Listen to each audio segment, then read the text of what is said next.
Vardili, figlioli papà. Vedrete. Andè, ci vedrà la medaglia.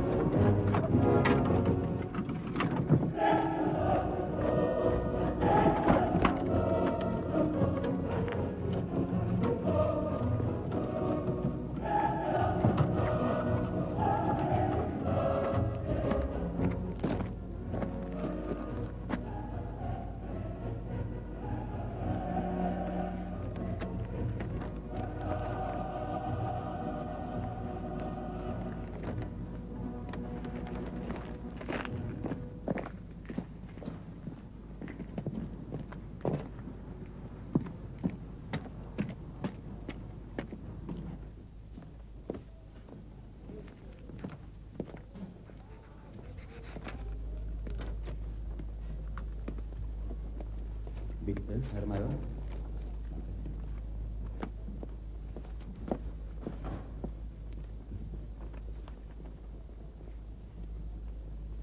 Sie heißen Emilio Orlic. Ihr Familienname stammt aus den südlichen Provinzen. Jawohl, Herr Major. Ich komme aus Dalmatien. Sind Sie Kroate? Bei mir zu Hause sprechen wir Italienisch. Egal.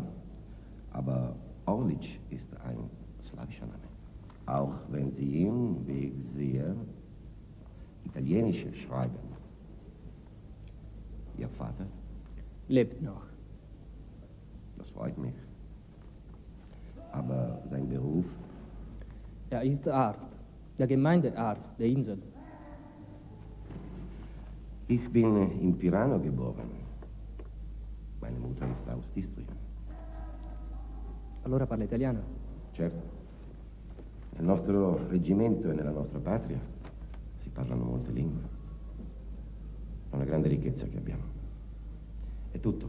Prenderà servizio da domani.